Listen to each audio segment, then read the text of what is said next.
Okay, so part 2 of our live lesson recap is our alkene reactions with bromine.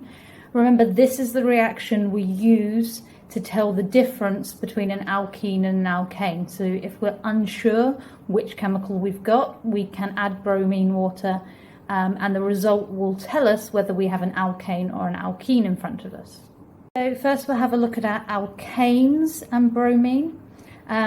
You need to remember that this is a substitution reaction, okay? That we are swapping one of the hydrogens on our alkane for one of the bromines from our bromine water to produce two products, our bromoethane, in this case, our halogenoalkane, our alkane with a halogen attached, and hydrogen bromide. So as you can see, ethane plus bromine makes C2H5Br, so one bromine has gone on, one hydrogen has come off, plus HBr. So this is why we call it a substitution, because we're just swapping a bromine atom for a hydrogen atom. You can see this at the bottom. It doesn't matter which carbon you draw the bromine on, because obviously it could join either, it could swap with any of the hydrogens. And you must draw the HBr, the leftover one. So let's have a look at what it looks like with the molymod. Okay, so we have our ethane with our single bonds, our saturated hydrocarbon, and we have our bromine here. So bromine water is an orange-yellow colour. You should remember from seeing the little experiment we did live, which I'll show again in a little bit. So we're using our orange atoms here to show our bromine water. So when we have our substitution reaction, what happens is one of our hydrogens comes off our ethane and a bromine is substituted on, like this. And our hydrogen and our bromine that are left over join together. So this is our bromoethane, because we have a bromine on an ethane molecule, two carbons still, and all single bonds, so it still ends in ane, alkane, and our hydrogen bromide here. Okay, so what about our alkenes, our unsaturated hydrocarbons? They can react with bromine water as well, but they undergo an addition reaction. This is because we have that double bond, so we are able to put both bromines onto a carbon each.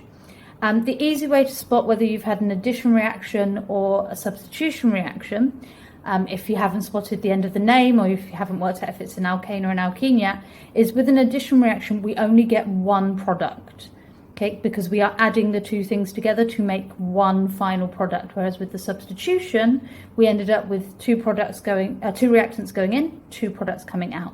So our ethene and our bromine react together to make our dibromo, two bromines,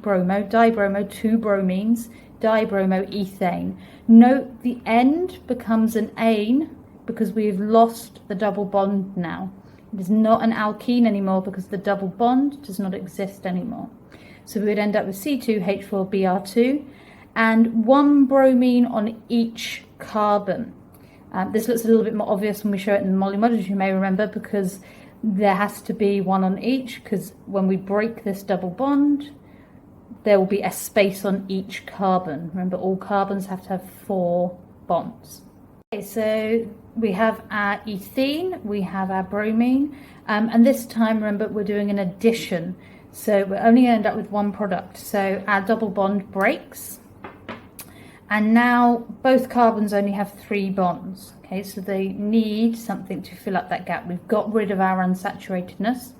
So our bromine also breaks, and one bromine will have to join this side because we have a space this side, and one bromine will join this side because we have a space this side. So we end up with 2 bromines attached to what is now an ane, because there's only single bonds left. So we would call this dibromoethane. And if you wanted to be very precise, we would call it 1,2-dibromoethane, because one bromine is on carbon 1 and one bromine is on carbon 2. Okay, so what do the two bromine reactions actually look like in reality? Now, hopefully you remember these being demoed in the live lesson. I hope they worked when I did them in the live lesson. So we have our alkane here, which you can see is a colourless liquid. And we have our alkene here, which again, colourless liquid. In fact, They look pretty much identical. It's very hard to tell the difference between them. They both smell horrific, which is why we're going to do this very quickly, because obviously I don't have a fume cupboard in my flat. So I have my bromine water. So hopefully you can see that it's a pale orangey yellow kind of colour.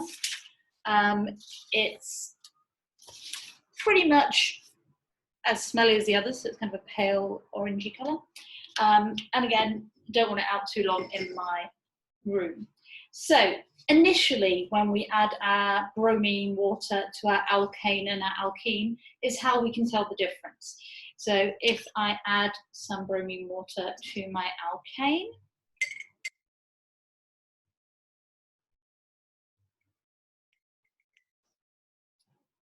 you can see that it is still the orangey colour. The colour has not changed in any way. It's not reacting. This is because our substitution reaction doesn't happen instantly.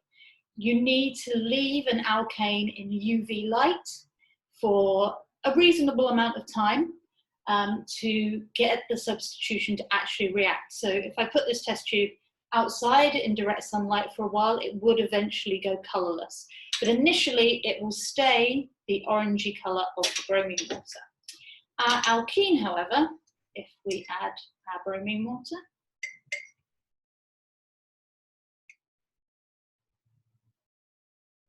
will go instantly colourless. Okay, the bromine water has reacted instantly. The addition reaction is very, very quick. There is definitely, you should be able to see a difference between the two. This one, you can still see the bromine water. The alkene, you can no longer see the bromine water, it's gone colourless. So that's our way of distinguishing whether we have an alkane or an alkene in front of us. You add bromine water, the alkene will go colourless instantly. The alkane will not go colourless until it has been left in UV light for a prolonged period of time. The final thing we need to ensure we do is that the chemicals go in my chemical waste bottle, which is going to go back to school eventually. So let's get rid of our horrible smelly chemicals very quickly. And get the lid back on the bottle so that we don't have to put up with horrible smells.